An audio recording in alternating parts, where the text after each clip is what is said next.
So I've got a mourning dove that's decided to build its nest on my toboggan that's up in the rafters of my veranda.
Okay, I'd rather be building fort, but just like our ancestors, there are always priorities, and food is one of the major ones. So what I'm doing today is I'm constructing what was called a wattle fence. And it's not a new design. In fact, it goes back hundreds and hundreds of years, and it was brought to the New World by the European settlers. And I'll be talking quite a little bit about how they came to the New World, and yet they still identified as English or French or German or Dutch. But they did bring their cultures with them, their holidays, their significant things in their life that they wanted to bring from that old country and was brought to the New World. And wattle fence is certainly an example. And we think about a fence as something to keep animals in, but they didn't think of it that way. This type of fencing, particularly for their summer kitchens, was to keep animals out. Keep the pigs out, keep the chickens out, keep the rabbits out of their gardens. And as I mentioned, gardens were certainly a vital part of their survival in the New World. Obviously, Kathy and I have much bigger gardens than this one, and in fact, they're not fenced yet, but they're primarily root crops, so things like potatoes, carrots, beets. We're trying to keep the rabbits out, so that is a bit of an issue, and like I say, Kathy and I want to get back at fort building. Yesterday, the two of us put up about 25 feet of wall on the palisade. Anyway, I'm going to get this done. I'm going to get a gate built. I'm going to get some herbs planted, and then maybe I can sneak in an hour or two in the fort.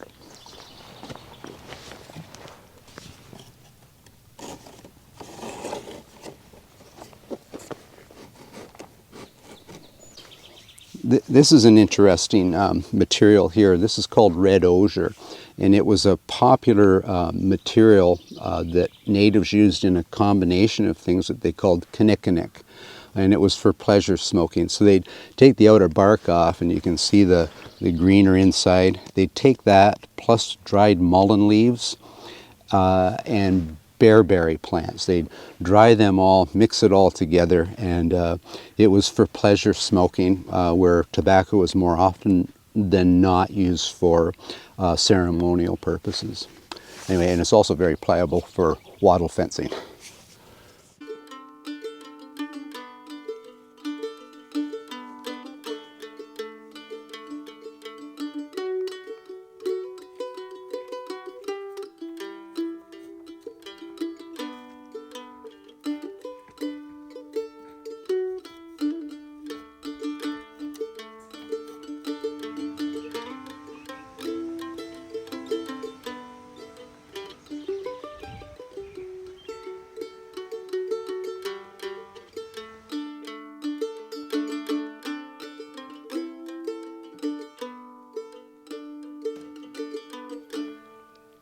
Kathy and I have finally finished this wall behind me, which is connected into the blacksmith shop. I'm going to do a wander about and show you our progress.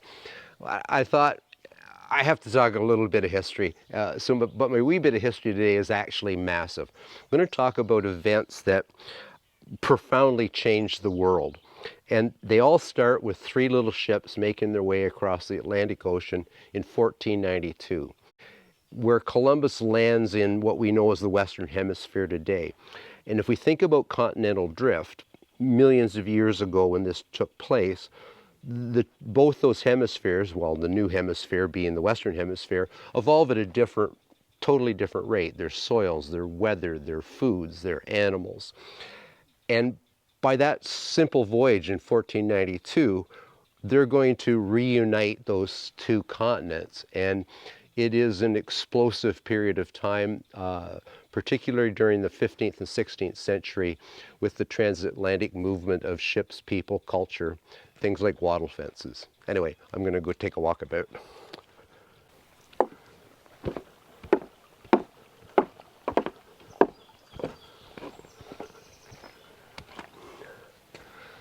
So the opening for a second emergency, I have one at the redoubt, which is yet to be completed. I have this one in, and I've got approximately 20 feet of fence, palisade wall to do from here to join it into the wall, which we've built across the pond. And this wasn't easy.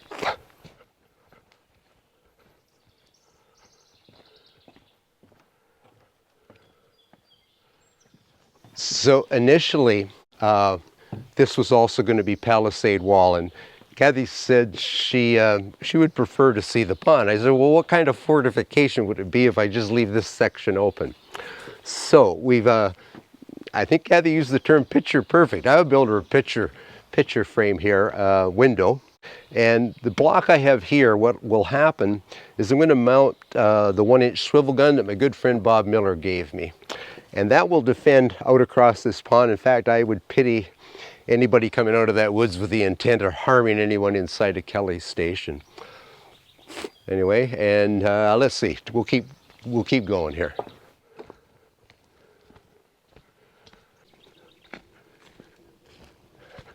It's getting pretty exciting because all I have left to do now is this section of wall behind me and the redoubt in this corner. Sadly, it's going to take a lot more logs. So I still have some work to do there. I'm going to go over here, rest my old bones, and tell the rest of my wee bit of history today. We know from documentation that when Europeans land on this continent, that the natives, for the most part, opened their arms to them. They offered and gave them so much. They taught them how to grow foods, how to hunt. And Europeans also, and I'm going to get into this exchange where these two continents are going to collide. And what did the Europeans give natives? I think in a single word, one could say death. So natives on this continent had no acute diseases that had plagued Europeans and Africans for centuries, primarily because they weren't in close proximity to animals, and a lot of those animal diseases, such as cows carry, sheep, pigs, poultry, they crossed over into humans hundreds of years before in Europe. So they brought diseases such as, I'm sure, it's a long list and I'm sure I'm not going to get it right, is malaria, typhus, smallpox, measles, influenza, yellow fever, malaria. These all came from Europe. And the effect on the indigenous peoples in this continent, I guess to put it bluntly, is absolutely devastating. Millions upon millions upon millions of indigenous people that inhabited this area and all of North America, South America, were killed by these diseases. The one disease possibly, and it's still debatable, that may have been taken back to Europe from the Western Hemisphere would have been syphilis. But it is a debate. So it's assumed that Columbus's crews brought it back with him to Europe. but it's also possible that the disease existed in Europe and had yet to be diagnosed. The animal exchange between these two hemispheres is not nearly as one-sided as the disease factors were. I should point out before I leave diseases and get into a little bit of the animal history, it's possible that they did have a mild form of typhus that came from seals apparently, but that's still open for debate as well. So many animals came and many of them thrived. The Spaniards brought pigs. They were released they brought them for a food source, but some got away and they thrived. They did very well, particularly in the south, and that evolves into the wild boar, which is a very problematic animal in this day and age.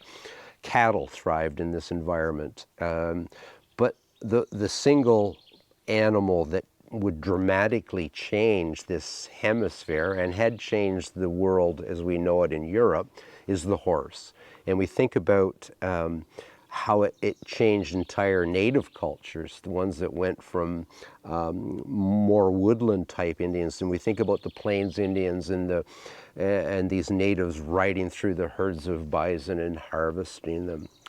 Which brings us to plants, and plants again was a real two-way street. And if you really like food, we gotta really like this part of the exchange, because it gave new foods were transported, I should say, this way and that way. They went east, they went west, and if we think about them and try to narrow it down into the more important ones given to Europe from the Americas, was the potato, also maize or corn.